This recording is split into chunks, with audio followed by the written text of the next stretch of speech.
Hey guys, today I wanted to make sure that I got this devotion out for you. We had our very first Thursday night service for the youth group. If you were not there, well, I'm recording this beforehand, but if you were not there, I know that it's going to be amazing. And if you were not there, then you missed out, even though it hasn't happened yet. That's all confusing.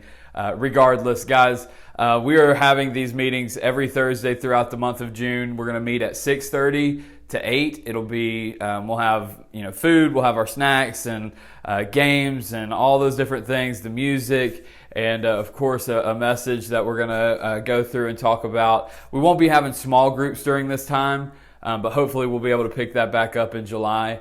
But regardless, I want to make sure that I'm getting these devotions out to you guys.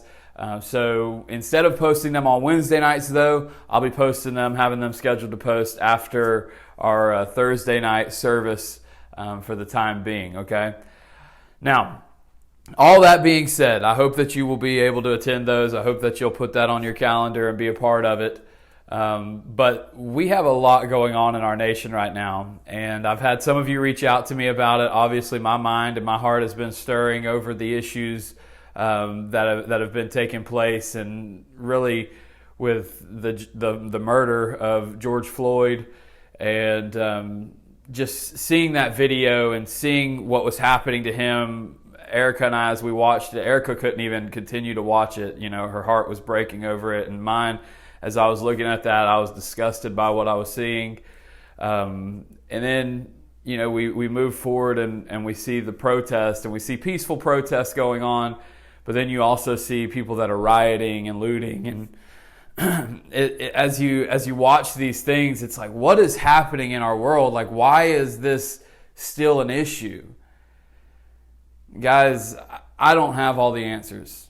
I know that you think I do because I'm your youth pastor and I'm amazing. But I don't have all the answers. And in a short little clip like that, I'm not going to be able to give you the answers probably that you want. I know some of you are angry, some of you are confused.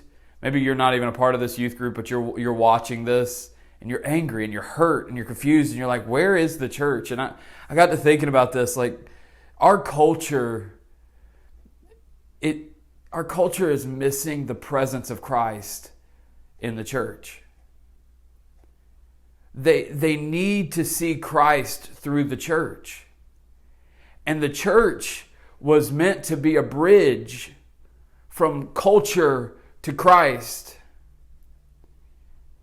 But too often, instead of being a bridge, we become a barrier because of our own preferences, because of our opinions, because of the different stances that we take, but stances that aren't necessarily biblical.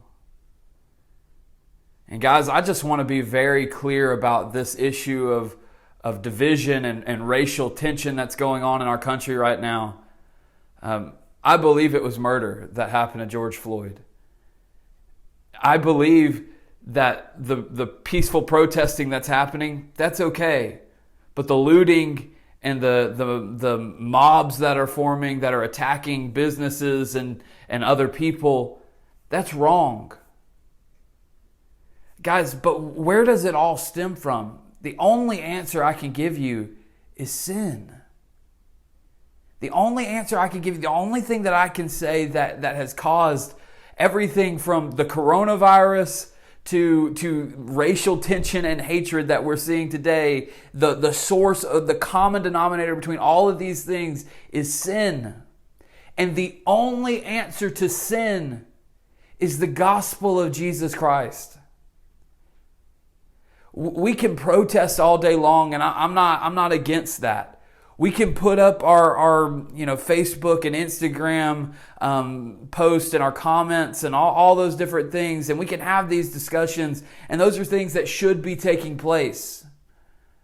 But at the end of the day, the only thing that's going to bring out real change in individual hearts and ultimately in a culture and a society is the power of the gospel.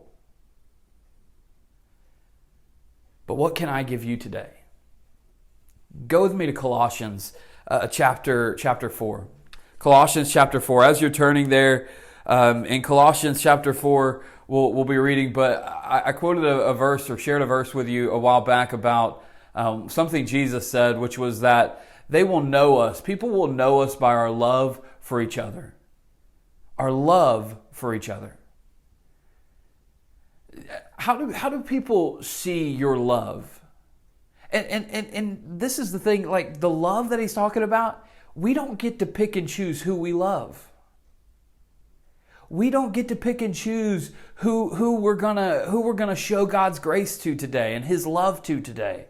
Matter of fact, imagine with me that there's a chair right beside me here, and God is gonna place somebody in that chair.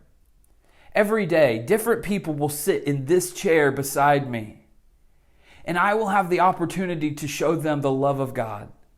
I will have the opportunity to serve them and to minister to them like God would have me do.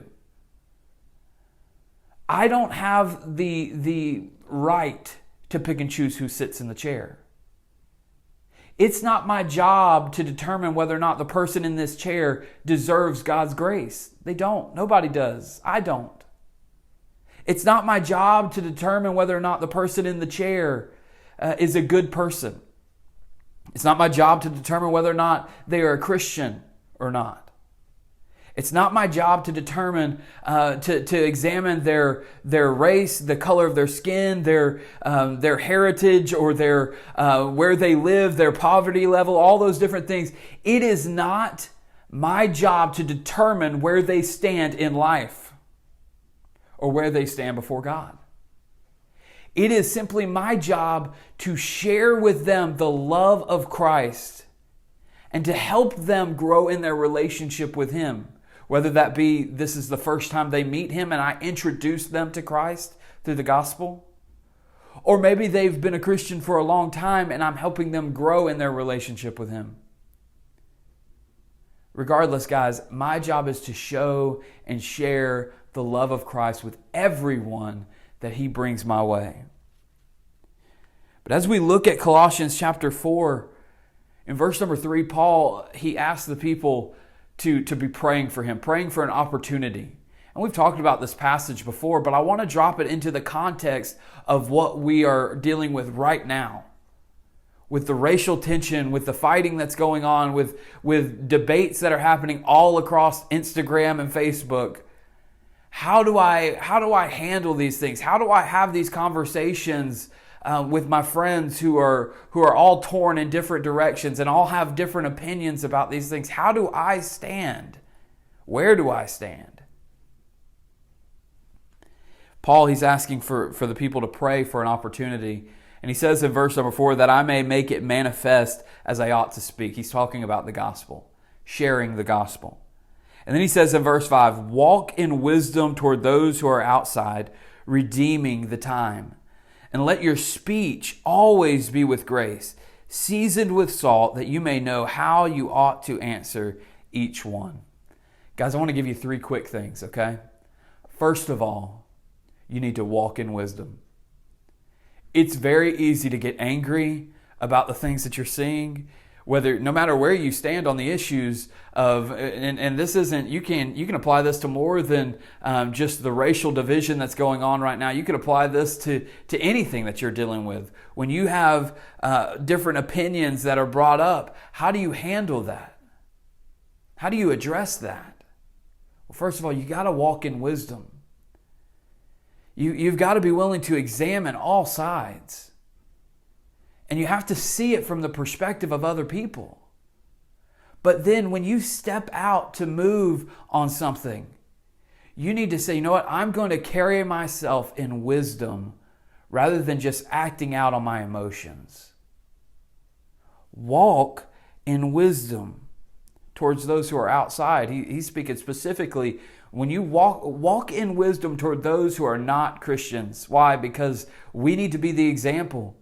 We're redeeming the time is what he's talking about there. We need to be setting an example for them to see. Be that person that they look at and they go, wow, that person's different. That person, I want to be like that person. Not only do we walk in wisdom, but secondly, we season our words with grace. When you season something, it's not necessarily so that it appeals to people. Seasoning doesn't make the food look good. That's not what it's all about. That's not its main purpose, at least, right? I mean, I guess if you throw some like leaves on top of it, I don't know. That's part of seasoning, I guess. I'm not a cook, but anyways, the whole point here, guys, he's not saying that you season your words with grace so that people are appealed to it. You season your words with grace so that they can digest it, they can take it in and receive it and want more. They want to keep listening. See, you walk in wisdom, and that's how people see. They observe. But then when you season with grace, that's how people receive. That's how people take it in. He's saying, season your words with grace so that people will be willing and gladly receive, and you'll be able to answer each one. You'll know how to answer each one. So walk in wisdom. Season your words with grace.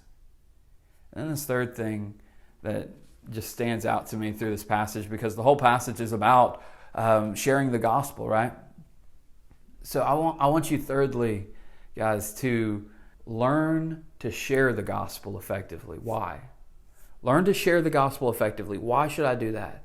Because it is only the power of the gospel that brings about real, lasting life change.